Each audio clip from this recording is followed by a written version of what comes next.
we remain steadfast in our commitment in delivering local news that matters. Stories that inspire. Enriching the lives of Filipinos in the Philippines and across the globe. This is your GMA Regional TV. Buong puso para sa Pilipino. Ini ang GMA Regional TV Early Edition.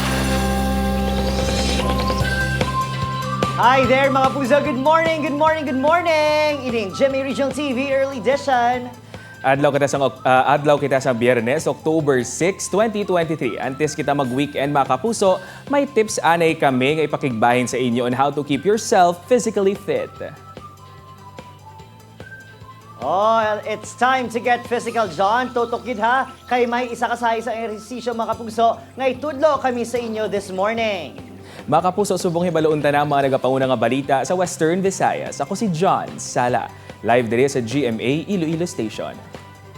Ako naman si Eden Prietos, live na live ikan diri sa GMA Bacol Station. Dala sa gapin namo na madalag ko nga mga balita ang impormasyon nga dapat ninyo mahibaluan bukod local news matters. Tutok na, kaya rin ang pinakauli nga mga balita sa bilog nga Western Visayas.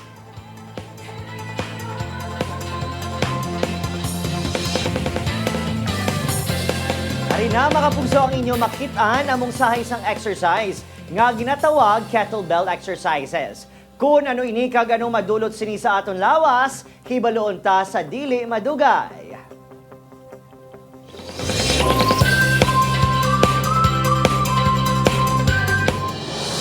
Mga puso, para sa aton nagapanguna balita, nagalaom ang mga labor organizations diri sa aton sa Western Visayas nga maaprubahan ang ilapitasyon nga 100 pesos nga saka sa daily wage. Ini sa pihak sang pahayag sa Regional Tripartite Wages and Productivity Board nga may deliberasyon pa himuon pagkatapos sa hearing nga ginpatigayon kahapon. Sa mga hearing, liwat nga ginpresentar ang position papers sang mga nagkalailain ni labor organizations o groups kagin pamatian man ang bahin sang mga employer. Sunod naman sa tiglawas ang Philippine Chamber of Commerce and Industry, dako ang 100 pesos nga saka sa daily minimum wage. Gani hingyo sang mga negosyante kung tani mangid balanse sa magtimbang nga bahin ang desisyon. Wala pa napatuod kung saan o ang masunod nga hearing kaangot sa petisyon. By mere conducting a public hearing, ibig sabihin makakaroon o wala. As announced already by our Secretary of Labor, Benvenido Laguesma, parang ine-expect ang regional offices to issue its order. We have to consider the position papers of the stakeholders.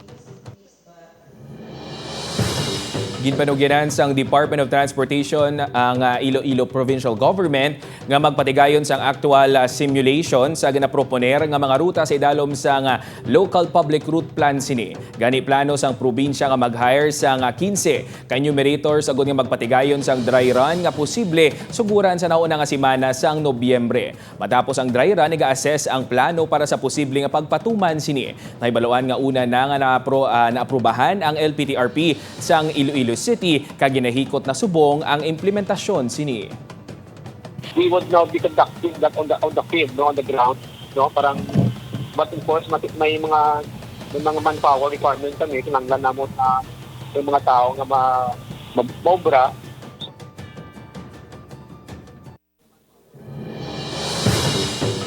O sa mga puso natin nga mangompra, Negros Occidental Provincial Vet Office nagpatigayon sang price monitoring sa pagtaas ang presyo sang itlog sa mga merkado. Supply sang itlog sa probinsya bastante apisar sa pagsaka sang presyo suno sa PVO. Nakatutok Irene Pedreso.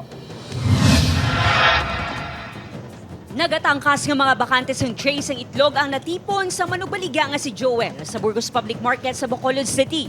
3 na kuno kaadlaw nga wala nakadeliver ang suppliers sini. Oo, kulang sila sa buong. Kuha nila sa buong itlog daw ng hawas. Kibla daw sold out. Suno pa kay Joel, magduwas nga ginakulang ang supply sang itlog. Nagsaka man ang presyo sini. Sa monitoring sa Provincial Veterinary Office, yara sa 50 centimos ang ginsaka sa presyo sang itlog.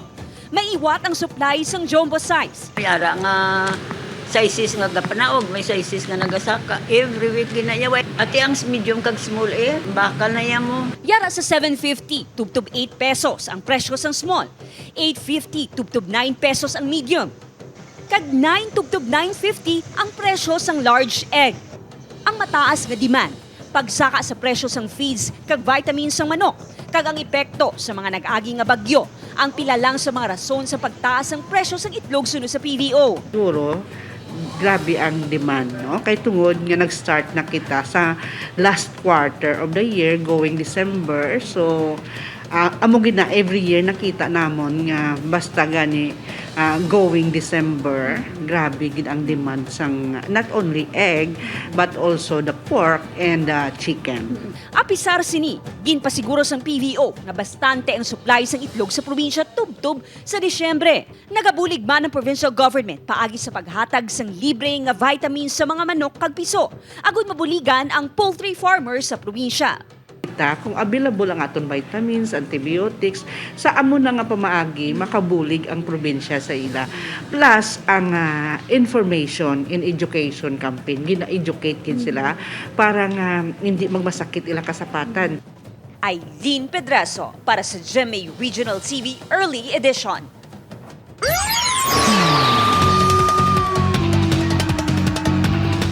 Pasakaan sang kaso sang local government units ang dingle ang duha ka ginatudlo sospek sa pagpanghaboy sang granada sa public library sang Banwa. Ginapreparar na sang Dingle Municipal Police Station ang makinahanglanon nga dokumento sa kaso. Madumduman nga sa investigasyon sang kapulisan nagagawa nga katapos ang 6th Forward Service Support Unit sang militar ang natumod nga persons of interest. Ang mga ini ang ginkilala kanday Private First Class Romil Julieza kag Staff Sergeant Calpasi Oli. Ginpahayag nga nagakooperar man ang Philippine Army sa ginapatigayon nga investigasyon.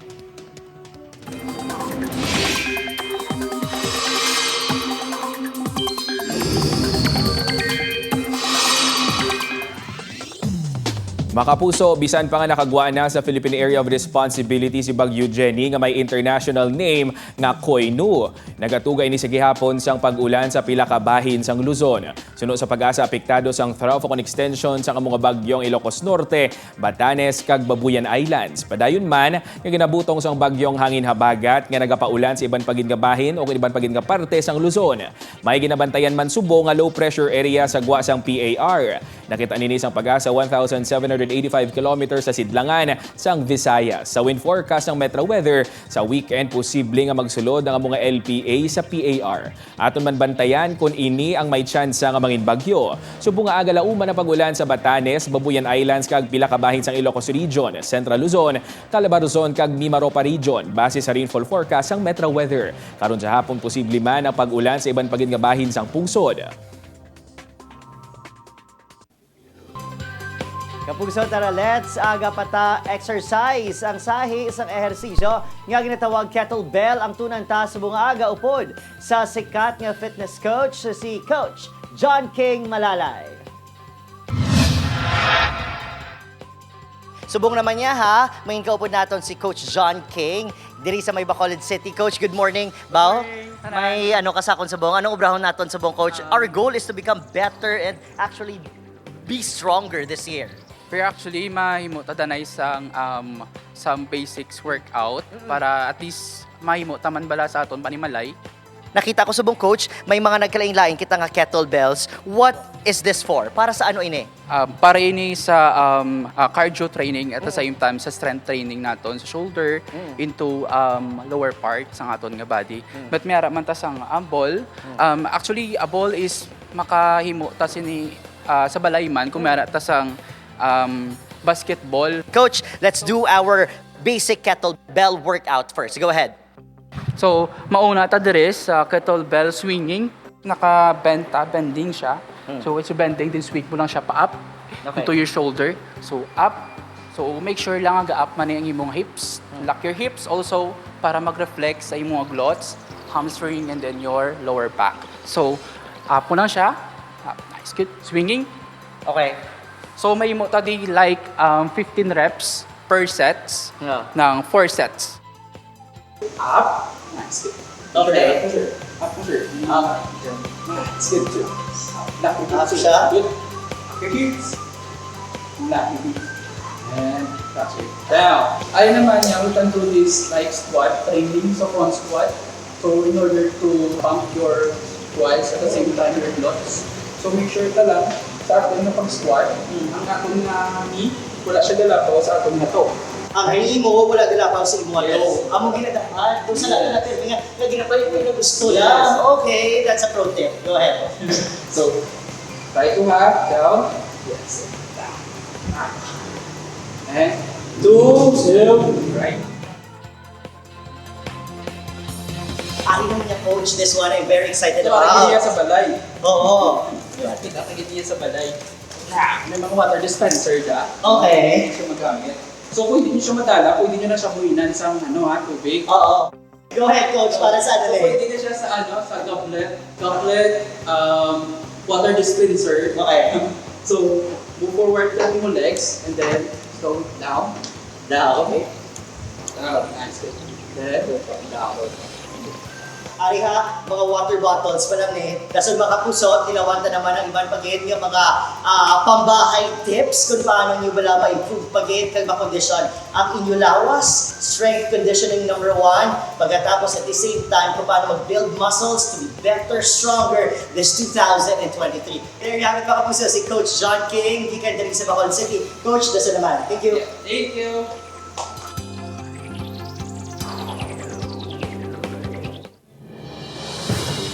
Manay. Duga nga balita ka good vibes sa pagbalik sa inyong paborito nga programa ko na agad, GMA Regional TV Early Edition. Ini ang GMA Regional TV Early Edition.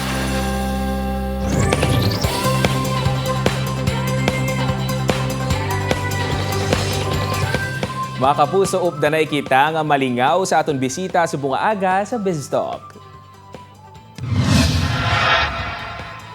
Mga kapuso, dugangan namo ng reason nga mangin happy kag full of energy ang aton aga. Ang bisita tangadaan mga kapuso, unlimited sine ang iya energy kag good vibes nga dala. Ari na si Kokoy De Santos sang Bubble Gang. Good morning, Kokoy, and welcome sa GMA Regional TV Early Edition. Good morning! Hello! Good morning sa inyo lahat.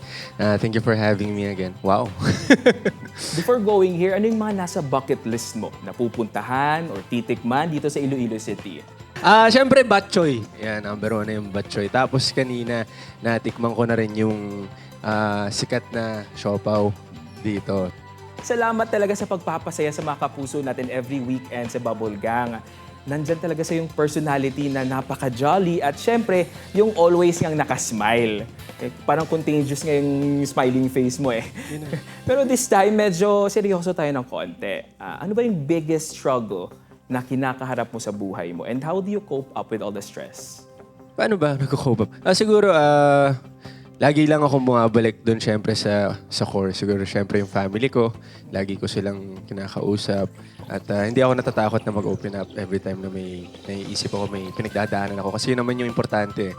Every time na kapag ka may problema ka, may pinagdadaanan ka, dapat laging meron kang, kumbaga may hinga. Hindi mo kailangang sariliin lahat. Siyempre marami pang tao, lalo na yung pamilya mo, kaibigan mo na nakikinig. Meron akong mga ipapasample sa'yo na Ilonggo lines na sinasabi namin every day on a daily basis. And let's see kung bagay ka bang maging Ilonggo. Ready? Ready! Okay. Diin ka, lagaw taanay kay stress na gid ko. Diin ka, lagaw taanay kay stress ko. Wow. Parang innate din sa'yo yung pagiging malambing. Malambing ka nga siguro in person. Ano nga yung, sa tingin mo, anong ibig sabihin nito? Stress yan eh. Stress yan. Pakiramdam ko lang. Stress yan. So, ganun ka rin ba? On a daily basis kapag stress, you resort to going out, having fun with your friends and family? Maganda siyang ginagawa. Actually, madalas ko siya. Kakape ako with friends, ganyan. Yun nga na mailabas lang, maichika lang. Siyempre, at some point, makakatulong yun sa'yo para ma-release yung ganong klaseng stress sa buhay. So, ganun din. Ngayon naman, hindi namin palalampasin.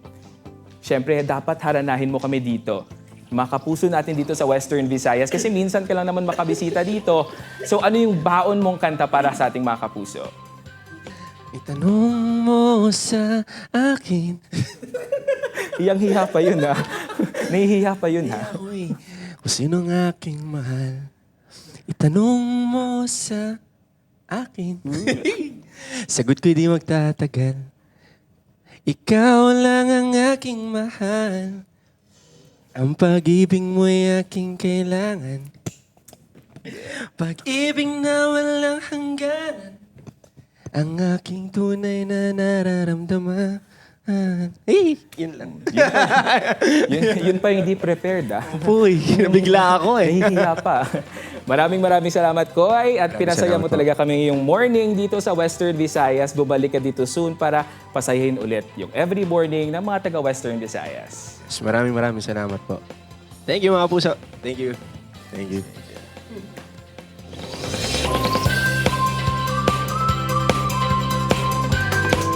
Gin-share ni Barbie Forteza nga na-challenge siya sa eksena nila ni David Lecauco nga nag-basketball. Aminado si Barbie nga hindi gid siya skilled pag-abot sa sining sports. Pero ginbuligan siya kuno ni David para ma-survive ang challenging scenes sa maging sino ka man. Ginkabidiban sang fans ang moves ni Mateo Guidicelli samtang ara sa set sang The Black Rider. Ginpakita ni Mateo nga pagka-action star samtang ginahimo ang driving and gun shooting scenes nga makahalawat-hawat suno sa fans. Pati mga co-actors sining sa series, nagbilib man sa iya skills. Napasana all ang netizens sa sweet photos ni Bea Alonzo kag Dominic Roque sa ilo travel sa Italy. Mas ginkilig pa ginang fans ang nagpost si Dominic sang photo carousel kung sining makita ng ilo trip sa Florence, Italy. Simple black dress ang suksok ni Bea with black sunglasses.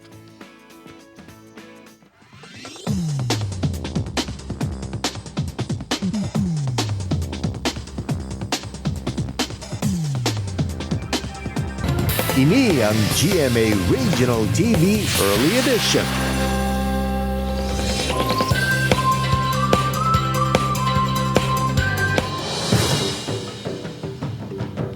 Sa mga konsumidor sang Seneco, atensyon kay may power interruption nga magaluntad sining weekend mga kapuso.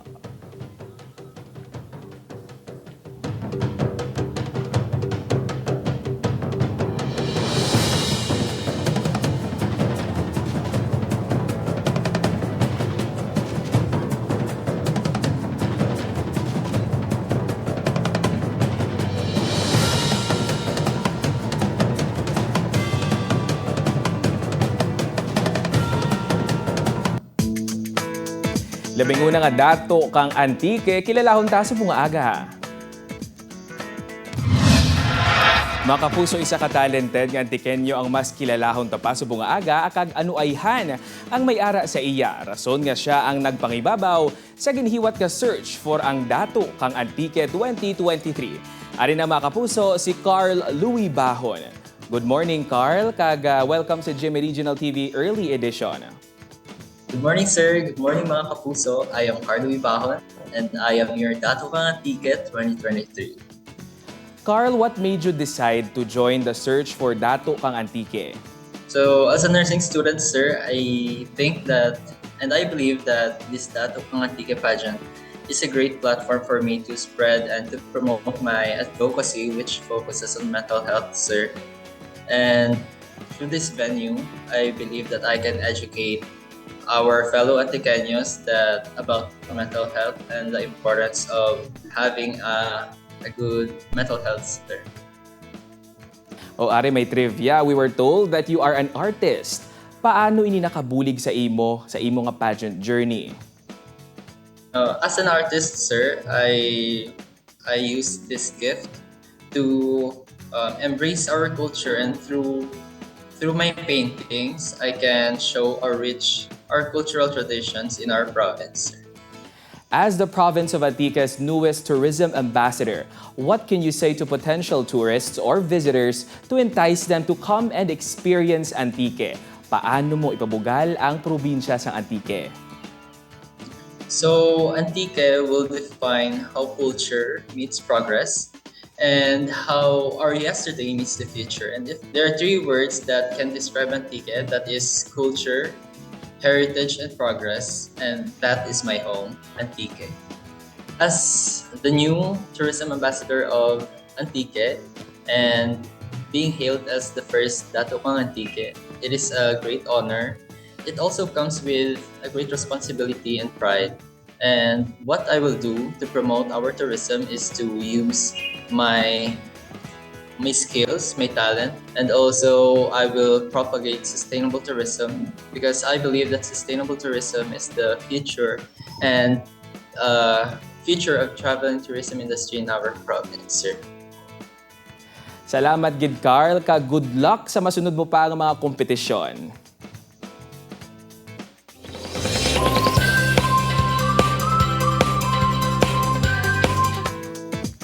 Sa pagid, mga kapuso, kinpirmahan na ni Kalibo Mayor Jury Sucro ang Executive Order No. 91 nga nag-establisar sa mga protocol sa ipatuman sa pagpatigayon ukon patigayunon yung opening salvo sang Kalibo, Santo Niño at Etienne Festival 2024. Ginadumilian ang pagpanigarilyo kon vape sa mga pangpublikong lugar. Pagbit-bit sang ilimnon nga nasulod sa botelya. Ginadumilian man ang pagdala sang backpack sa festival site. Temporaryo man nga suspendido ang curfew for minors umpisa sa buong adlaw tubtob sa Lunes apang dapat kaupod sang mga minor ang ilaginikanan o kon guardian sa paglibot-libot.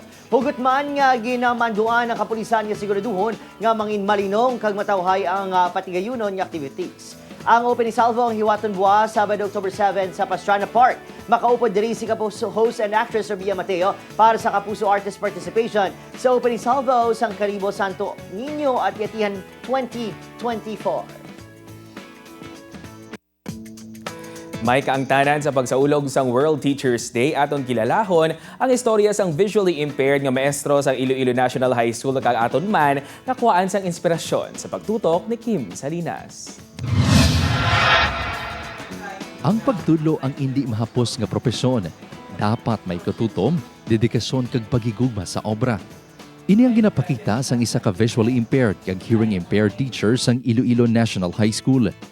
Siya si Sir Noel Vern Hautea, isa ka full-time teacher sang INHS sa idalom sang Program for Students with Special Needs.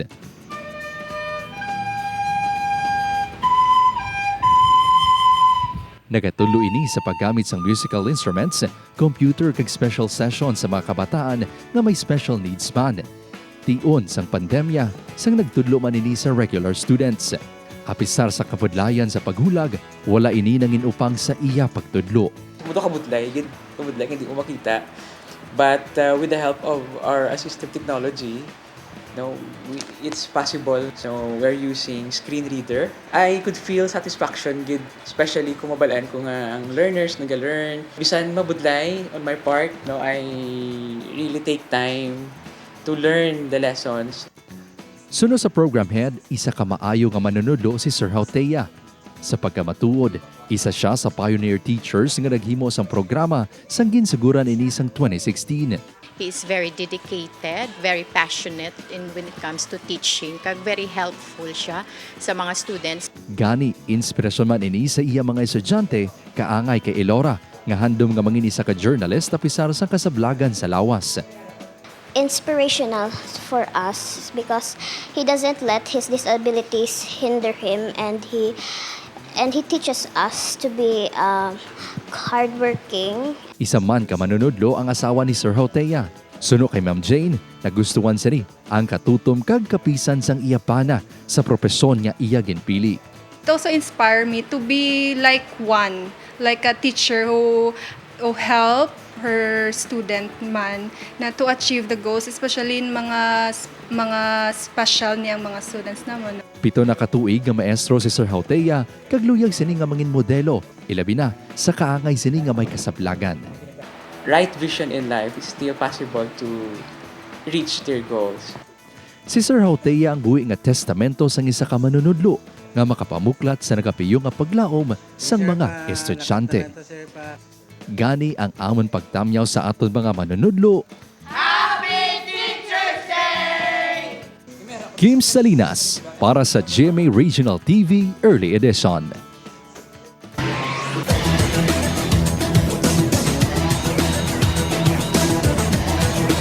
Nagapangunaw sa buong sa team standings ang NCAA Season 99 Men's Basketball ang LPU Pirates sa 4-0 win-loss record sini. Ang Pirates ang nag-iisahanon man nga team nga wala pa maperde subong nga NCAA Season 99. Patas naman sa pangduwa nga pwesto ang JRU Heavy Bombers kag Mapua Cardinals nga may pareho nga 3-1 win-loss record. Samtang pangatlo ang EAC Generals kag San Beda Red Lions nga may 2 kadaog kag 1 kaperde. Nagapangulihi naman sa standings ang defending champion nga Letran Knights nga wala pa sang dinag-an sa 3 kahampang. Ang hinampang sang NCAA Men's Basketball ang malantaw kada Martes, Miyerkules, Biyernes, Sabado kag Domingo sa GTV kag sa live streaming sang NCAA Philippines Facebook page.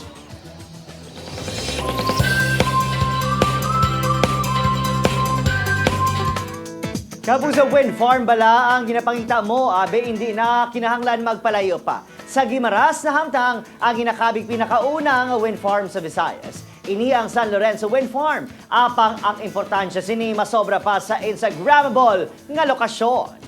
Ang tagsa ka 27 ka wind turbines nga nagataas ng 123 meters ang nagaproduser sang tag 2 ka megawatts nga kuryente.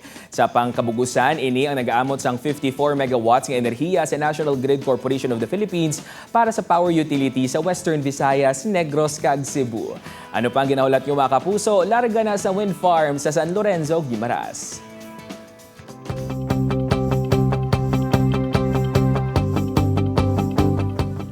Diyan, mga puso sa anumang nga career, dala na diri ang show business ha. Ang kadalagan wala ginatanyag sa aton sa pilak nga plato. Ini ang ginatinguhaan, agod malabot. Matuli na Adrian, sinugani sa Queen of Pop na si Madonna, that we are responsible for our own fate. We reap what we sow, we get what we give, we pull in what we pull out. Simple lang, wala sang pagsanyog nga matabo sa atong kaugalingon kung hindi kita maghulag.